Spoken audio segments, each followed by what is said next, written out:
வெறும் எனக்கு மட்டும்தான் இது போலலாம் நடந்துகிட்டு இருக்குன்னு நினச்சேன். ஆனால் இப்போ தான் எனக்கு தெரியுது நம்ம சுற்றி இருக்கக்கூடிய எல்லாருக்குமே இதே ப்ராப்ளம் தான் நடந்துகிட்டு இருக்குன்ட்டு. நீ எங்கடா இங்க? அத நான் சொல்றேன். அண்ணா நீ எங்கடா இங்க? அத நான் சொல்றேன். சின்னண்ணா நீ எங்கடா இங்க? அத நான் சொல்றேன். எதை எடுத்துக்கிட்டாலுமே அதில் ஒரு லேசினஸ் இருக்குது. எதுவுமே பண்ண முடியல. எது பண்ணாலும் ஒரு மாதிரி சோம்பேறித்தனமாக, ஒரு இன்ட்ரெஸ்டே இல்லாமல் என்னமோ மாதிரி போயிட்டுருக்கு லைஃபே.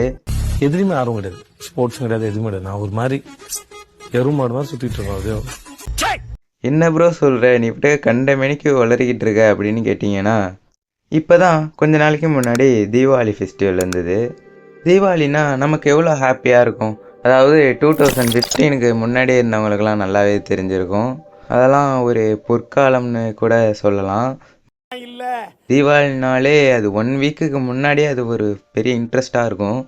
ஸ்கூல்லலாம் உட்காந்துட்டு என்ன வெடி வாங்கலாம் அப்படின்ட்டுலாம் பேசிக்கிட்டு இருப்போம். நான் இந்த ட்ரெஸ் எடுத்துருக்கேன், நான் இந்த ட்ரெஸ் எடுத்துருக்கேன்ட்டு சொல்லுவாங்க. நம்மளோட ரிலேட்டிவ்ஸ் கிட்டலாம் வந்து ட்ரெஸ்ஸை காமிச்சிட்டு போவோம். நம்ம அம்மா சொல்லுவாங்க, ட்ரெஸ் எடுத்து உன் பெரியப்பா கிட்ட காமி, சித்தப்பா கிட்ட காமி அப்படின்னா நம்ம எடுத்துகிட்டு போய் இன்ட்ரெஸ்ட்டாக காமிப்போம்.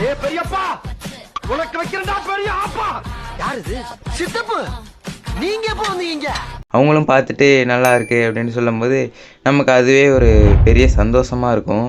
எப்படா தீபாவளி வரும், எப்படா அந்த புது ட்ரெஸ்ஸை போடுவோன்ட்டு அப்படியே பார்த்துட்டு இருப்போம். அதுபோல் பட்டாசையும் காய்க்கும் போது எப்போ அதை ஃபுல்லாக வெடிப்போம் அப்படின்ட்டு ஒரு இன்ட்ரெஸ்டோடையே நம்ம காத்துக்கிட்டு இருப்போம். இப்படி இருக்கிறது வந்து இப்போ அப்படி இருக்கா அப்படின்னு கேட்டிங்கன்னா இல்லை, அப்படி இப்படின்னு சொல்லிக்கிங்க.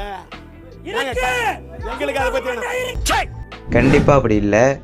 யான்னு கேட்டிங்கன்னா, இப்போ உள்ள ஜென்ரேஷன் அப்படியே தலைகீழாக இருக்குது.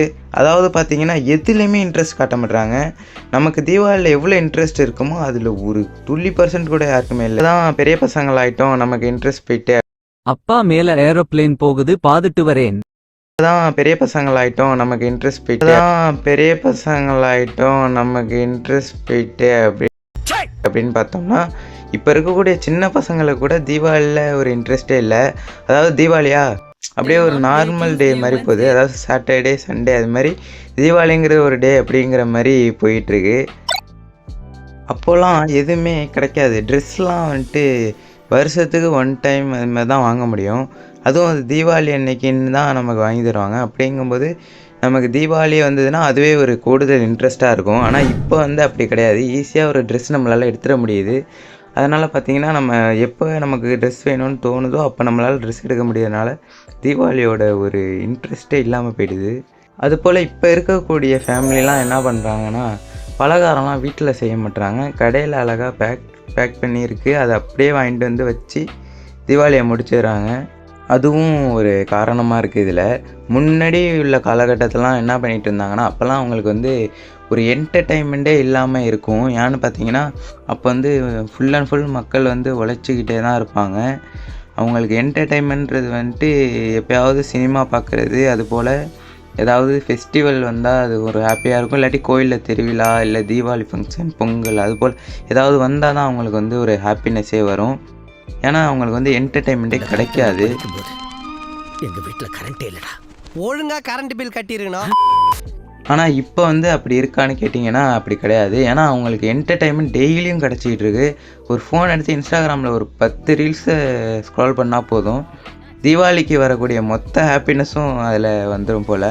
அப்புறம் எதுக்காக நான் ஒரு வருஷம் ஃபுல்லாக வெயிட் பண்ணுறேன் அப்படின்ற மாதிரி எல்லாருக்கும் அப்படியே போர் அடிச்சிடுது. அப்போல்லாம் பார்த்திங்கன்னா தீபாவளிக்கு தான் ஏதாவது புது படம்லாம் ரிலீஸ் ஆகும். அதனால் மக்கள்லாம் தீபாவளி அன்னைக்கு கொஞ்சம் ஹாப்பியாக அப்படியே மூவிக்கு போயிட்டு வரணுன்னு ஆசைப்படுவாங்க. தேட்டர்ஸ்லாம் அப்போ இப்போ இருக்கிற அளவுக்கு இருக்காது. அப்போ ஒரு மாதிரி மீடியமாக இருக்கும். ஆனால் அந்த காலகட்டத்துக்கு அதுவே பெரிய விஷயம். டிவியும் பார்த்திங்கன்னா கொஞ்சம் பேர் வீட்டில் தான் இருக்கும். அதனால் அவங்களுக்கு என்டர்டெயின்மெண்ட்லாம் ஃப்ளூயண்ட்டாக இப்போ கிடைக்கிற மாதிரி கிடைக்காது. இப்போ நமக்கு லைஃபே ஒரு என்டர்டெயின்மெண்ட் மாதிரி போயிட்டுருக்கு. டெய்லியும் சந்தோஷமாக இருக்கும். எப்படி இருக்கும்? ஃபோன் யூஸ் பண்ணுறது, ஸ்க்ரால் பண்ணுறது, டிவி பார்க்குறது, அப்படியே என்டர்டெயின்மெண்ட்லேயே மூழ்கி போயிருக்கோம். அதனால் நமக்கு இந்த என்டர்டெயின்மெண்ட்லாம் அது ஒரு பெரிய விஷயமாகவே தெரியாது. ஆனால் அப்போ உள்ள மக்களுக்கு அப்படி கிடையாது. அதுதான் அவங்களுக்கு மிகப்பெரிய என்டர்டெயின்மெண்ட்டாகவே இருந்தது. எனக்கு ஆனால் பர்சனலாக கேட்டிங்கன்னா எனக்கு இந்த மாதிரி இருக்கிறது சுத்தமாக பிடிக்கவே இல்லை.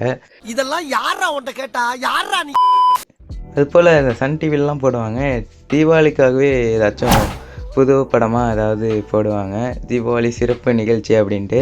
அதெல்லாம் ஒரு மாதிரி சூப்பராக இருக்கும். என்ன மூவி போடுறாங்கன்ட்டு அதை பார்த்து வச்சுட்டு அந்த டைமுக்கு வெயிட் பண்ணி பார்ப்போம். அதெல்லாம் ஒரு சூப்பரான விஷயம். ஆனால் இப்போ இருக்கக்கூடிய ஜென்ரேஷன் இந்த மாதிரி பாதையில் போயிட்டுருக்காங்க. நம்ம எது சொன்னாலும் நம்மளை பூமர் அப்படின்னு தான் ஒரே ஒரு ரிப்ளை வரும் நம்மளுக்கு. பட் நம்ம என்ன பண்ணாலும் அப்போ இருந்த அளவுக்கு ஒரு இன்ட்ரெஸ்ட் வருமா அப்படிங்கிறது ஒரு கேள்விக்குறி தான். ஏன்னா நம்மளோட ஜென்ரேஷன் அப்படி வளர்ந்துருக்கு. டெக்னாலஜி அந்த அளவுக்கு இம்ப்ரூவ்மெண்ட் ஆனதுனால நம்ம அப்போ இருந்த ஹாப்பினஸ் இப்போ கிடைக்காது கண்டிப்பாக. எல்லாருமே பார்த்திங்கன்னா நிற்காம ஒரு வேலைன்னு ஓடிக்கிட்டே தான் இருக்காங்க. அதனால் அவங்களுக்கு இதெல்லாம் திரும்பி பார்க்குறதுக்கு டைம் இல்லை. நீங்களும் சொல்லுங்கள், உங்களுக்கு இந்த தீபாவளியில் என்னெல்லாம் மிஸ் பண்ணுறீங்க, இது போல் என்னெல்லாம் நீங்கள் மிஸ் பண்ண ஆரம்பிச்சிட்டிங்க இந்த ஜென்ரேஷனில் அப்படின்னு மறக்காமல் கமெண்டில் சொல்லுங்கள். இன்னும் வேறு எதை பற்றி பேசணுன்ட்டு நீங்கள் கமெண்ட்டில் சொல்லுங்கள். இதை பற்றி பேசுங்க ப்ரோ அப்படின்ட்டு ஏதாவது உங்களுக்கு சொல்லணுன்னு தோணுச்சுன்னா அதையும் கமெண்ட்டில் தெரிவிக்கலாம். அப்புறம் இந்த வீடியோ பிடிச்சிருந்தால் லைக் பண்ணிங்க, நம்ம சேனலையும் சப்ஸ்கிரைப் பண்ணிங்க. Tata, see you.